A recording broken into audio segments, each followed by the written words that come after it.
Hi everybody, it's Tom from Vehicle Visionary. Today we're at Land Rover of Shreveport. We're going to take a look at this 2022 Land Rover Range Rover Sport. This is the HSE dynamic version that we're going to be taking a look at. It has my favorite engine under the hood.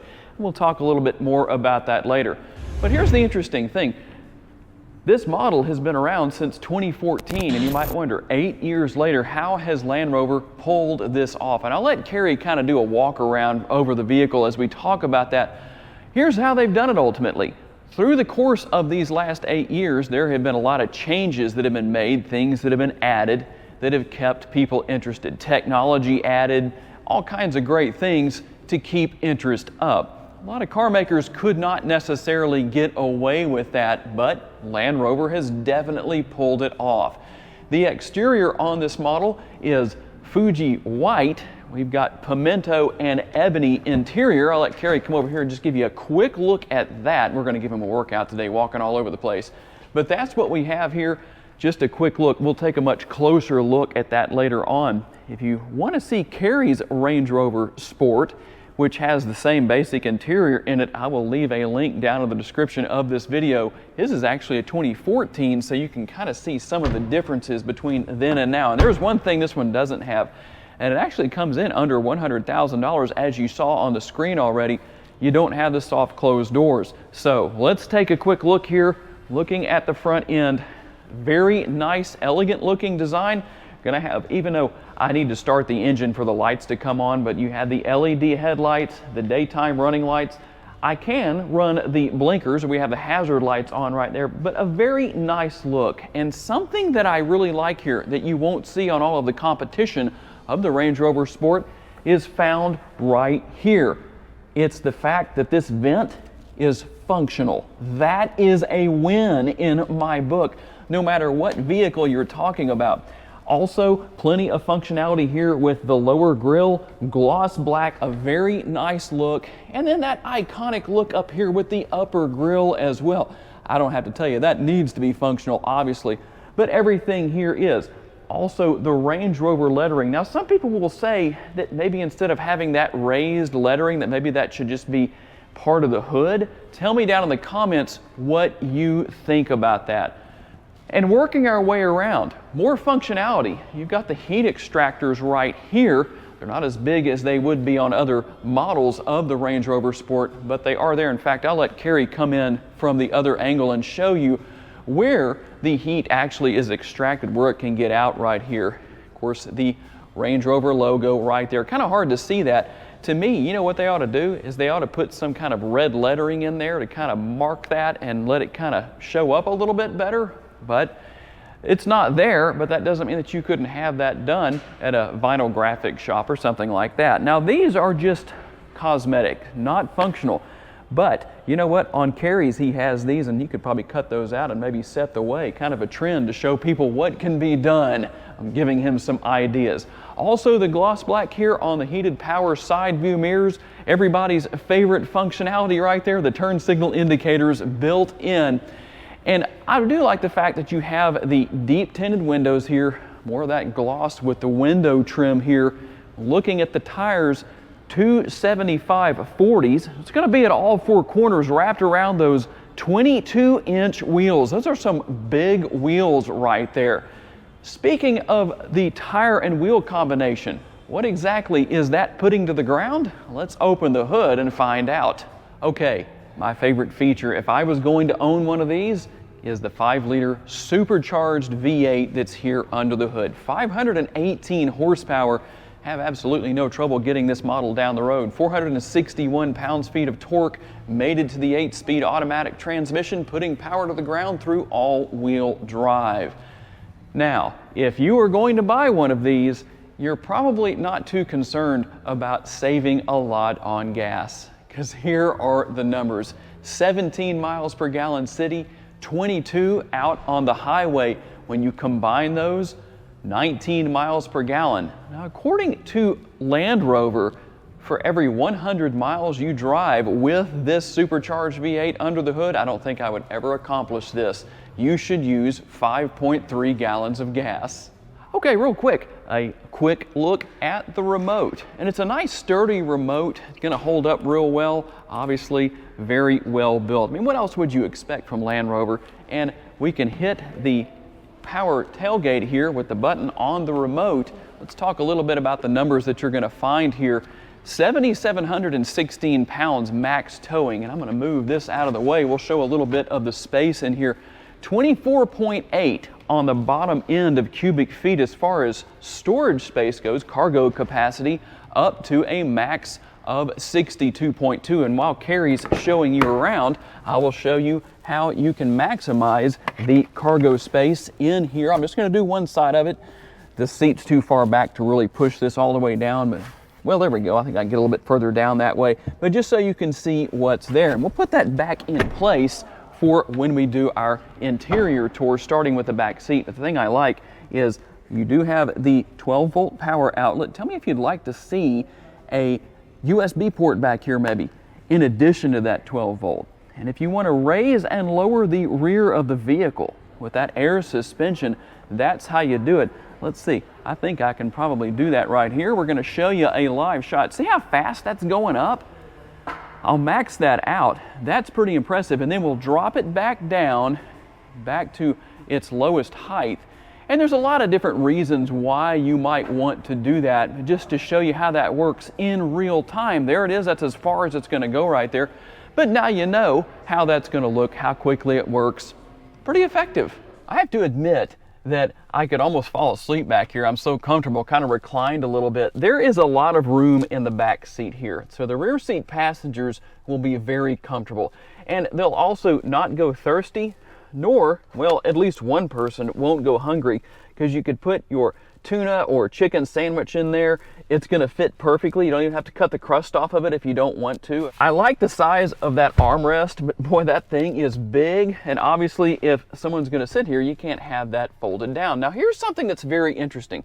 Besides the nice large door bins that I'll have Carrie show you real quick, and as he shows you those, I'll also let him show you the indicator that's on the armrest up there to remind people at these doors to remember to look kind of almost in their blind spot to see if anybody's coming, a car, a cyclist, whatever. All those kind of things can happen. But here's something that's very interesting as far as a multitasker goes. If you've ever wondered what exactly goes right here, Land Rover actually has a catalog full of multiple different things you can put there, from something to hang a coat on. You can actually put a screen in there. There are a whole lot of different things. Now, being that this isn't really the highest end of the Range Rover Sport, I don't know that there's such a thing as a low-end Range Rover Sport, but you don't have as much here in the way of technology. It's not as much of a command center here. You don't have the heated and ventilated rear seats. You don't have all of the adjustments you can make for the air conditioners, but you do have the air conditioning vents here, so that's good. 2 USB ports, and we'll pull that out. The 12-volt power outlet is there too. And here's the cool thing about that. With that being there, only 2 USB ports and the 12-volt, what about whoever doesn't get plugged in time? They don't have a USB connection, right? Well, you can buy an adapter for that 12-volt power outlet. Problem solved. And before I forget, we'll have Carrie show you the very nice panoramic sunroof right here. It just fits this size of the vehicle perfectly for the size that you have right here compared to the overall size of the Range Rover Sport. And one thing I'll also show, a little bit of storage here on the back of the seats. And real quick, I did mention I was going to show you where the release is for folding the seats down. Carrie's showing you right there. I'm not going to put that seat all the way down, but that's how you do it, just so you can see, because I know for a lot of us, we're used to it being maybe up here somewhere on the seats, or maybe even in the rear cargo area, but that way we saved you a little bit of time. Okay, we're going to work our way into the main nerve center of the Range Rover Sport, but first, let's talk a little bit about what the passenger is going to find. Very comfortable seating throughout, and I really love this interior. Just the color combination is just screams performance. And then the very nice bolstering here. I mean, you really feel solid and in place. Honestly, not that I want to gain any weight or anything like that, but if I was just a little bit wider muscle-wise, maybe, not fat-wise, I think I would fit even better in these seats. we'll wait for another day on that. I'll keep lifting weights and see if we get there. Also, you have the upper glove box right here. Quite a bit of space in there. It's probably hard to see because it's so dark in here, and that has a black kind of felt type material in there, very comfortable. But you also have the lower glove box, probably a little bit easier to see in there. Plus you can see all of the booklets and all the stuff in here, what all's wrapped up right there. I don't want to unpack that to show anybody, but it is there. Let's hop inside here. I'm going to let Carrie come in and we'll start talking a little bit about what you will find in the interior. Before we do that, because he's reminding me real quick, let's talk a little bit about what you'll find also on the passenger side door. Pretty simple, but you do have the button there for lowering the windows, all the other stuff pretty easy to figure out there. I like the size of the door bin. That's a big door bin right there.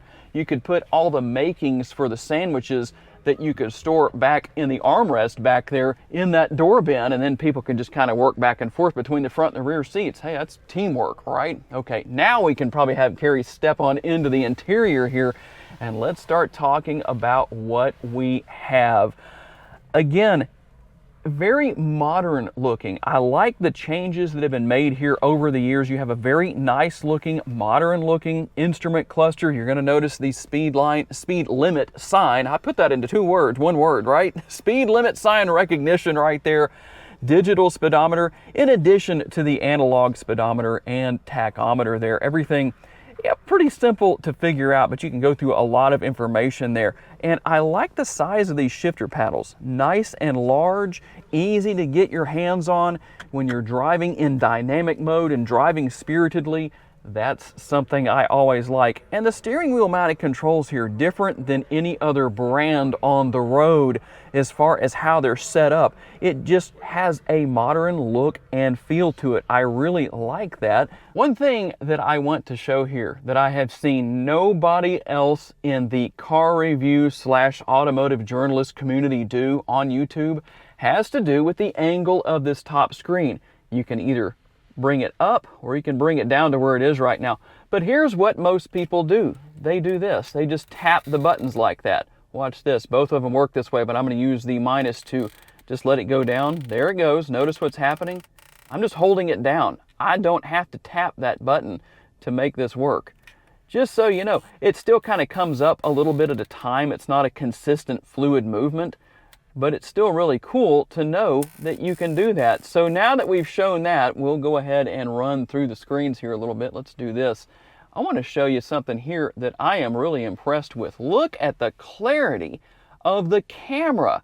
And this one doesn't have as many views on it as some of the other models do, kind of a higher scale, higher trim level. And even though we're just sitting here in the showroom at Land Rover of Shreveport, that is an excellent view. And you've got everything else here from navigation, media, phone. Everything is easy to figure out there. And it's just a simple system to use. You know, nobody's going to say anything about these upper or lower screens that they're going to say about the Volvo screens, because these are real easy to use. Even I think the Volvo screens aren't too bad. And you're going to control other functionality down here, such as for your air conditioning. We'll go in here, you can turn the air conditioning on and off, you can change the zones where the air is flowing and all that good stuff. Now the one thing I do want to show, if you are not in dynamic mode and you go over here and push the helmet, notice that little helmet right there, I'm going to push that. Check out the upper screen. You've got some things that come up on here. You can change pretty much everything, how the engine works, how it rides, all that good stuff. You can see everything right here, but that's not all. We're going to go right here. You can time yourself. Depending on what you're doing, you want to go out and track your Range Rover Sport, well, you can get your lap times easily that way. A lot of different features right there. Obviously, you can compare and have a few different runs on there if you want to. And just so many cool things here, G meters and all that good stuff. I mean, it is so cool. Unfortunately, being in the showroom right now, we can't show you how this works, but obviously it's going to let you know how much throttle you have and all that good stuff, how much brake you're putting in, and obviously there's going to be a graph that's going to come out and let you know. That's just one of the cool things that you get with these Range Rovers. And obviously, upper console right here, you're going to be able to open that sliding panoramic sunroof up there. This is where you control the shade that we have in place right now. I didn't have it earlier so you could see everything. But it's so simple to use, map lighting, all that good stuff. One thing that you won't find here, that you'll find, I think it went maybe through 2020 or maybe through 2019. At one point you could just do this and open or close the sunroof. But apparently a lot of people who talk with their hands all the time were accidentally having it open when they didn't want it to. I actually have a video somewhere on my YouTube channel here where I show how that works in case you want to see. If I can remember, which I should because I'll be editing the video, I'll put that in the description for you. So tell me down in the comments if you plan to buy a 2022 Range Rover Sport. What model are you going to buy? What engine is going to be under the hood? If you want the V8, you better hurry, that's for sure. I gotta say a special thanks to my friends here at Land Rover of Shreveport for letting us use this model here in the showroom today. Kind of the ideal situation, very comfortable in here instead of a little chilly outside. And obviously I appreciate each and every one of you for giving me the opportunity to give you a vision for your next vehicle. If you enjoyed this video, make sure to check out this area of the screen. There'll be a couple more videos for you to choose from. Click on one of those and I will see you there.